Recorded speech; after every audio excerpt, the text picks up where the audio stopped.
So kali ini saya nak share pengalaman saya bekerja sebagai cleaner di Australia. So kerja part time saja. So kita kerja cleaner, plan asal nak pergi belajar, okey, tak nak kerja, nak fokus belajar. So fokus 100% belajar and then tu settlekan study awal and then balik. Tapi bila sampai sana, deposit rumah, lepas tu beli kereta, lepas tu tengok duit lain macam. So saya kerja cleaner ni bermula 4 pagi sehingga 8 pagi. So 5 hari seminggu. Hari bekerja lah, Isnin sampai Jumaat. So basically bangun pukul 3 pagi, 3.30 gerak, pukul 4 sampai kerja. Tak penat ke?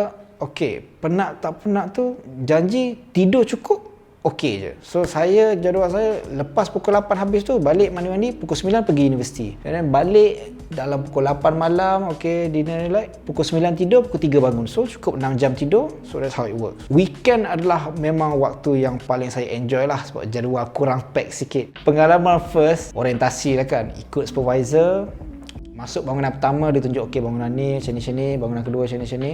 Bila pukul 4 pagi, staff lain kebanyakannya pakai headset, lepas tu buat kerja sambil nyanyi, karaoke lah kan. So masuk bangunan pertama, dengar sayup-sayup karaoke, lagu Awi.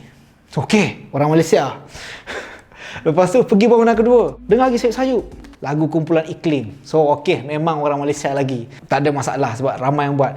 Tapi untuk saya agak special sikit sebab saya student, saya kerja part time. Member-member lain tu, dia orang tu dipanggil turis, turut isteri. Isteri yang belajar, so dia orang kerja part time. So waktu bekerja 4 pagi sehingga 8 pagi ni sebenarnya bagus. Bila husband pergi 4 pagi sampai 8 pagi, habis je balik rumah jaga anak, yang wife pergi sama belajar. Yang tu bagus. Ada yang tanya saya, kenapa pilih cleaner? Kenapa tak pilih tutoring, teaching dalam lab ke apa semua? Okey, cleaner $25 sejam. Saya prefer cleaning sebab dia adalah physical, tidak menggunakan otak. Otak saya simpan untuk saya punya study saja.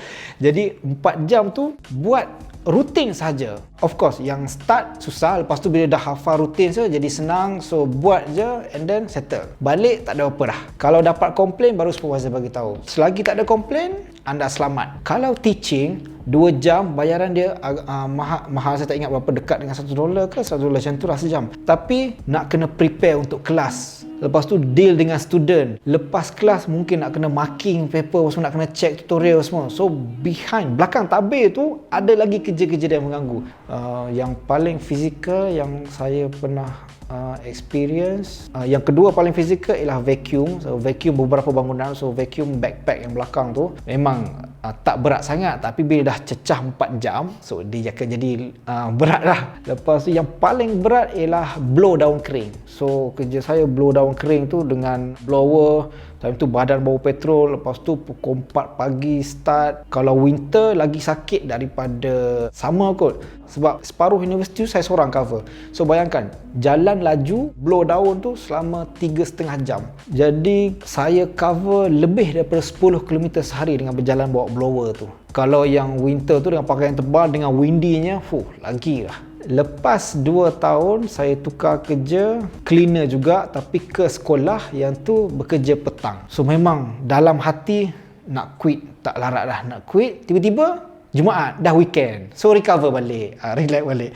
And then masuk minggu kedua tu confirm dah nak berhenti. Tapi gaji dia 2 minggu sekali. Minggu kedua dapat gaji, tak jadi berhenti. So benda tu, cycle tu berterusan sampai lebih setahun.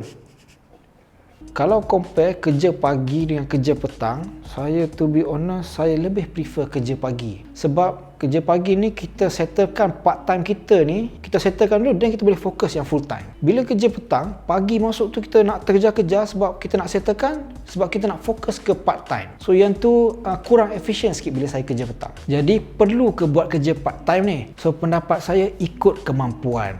So kalau mampu bagi komitmen, mampu bahagi masa, tak salah. Time tu apa yang saya fikir, ada satu quote yang masuk dengan keadaan time tu. You know how strong you are until being strong is the only option. Time tu nak tak nak, kena hadap. So antara geng-geng kami ni bila tanya, kerja apa part time? Floor engineer.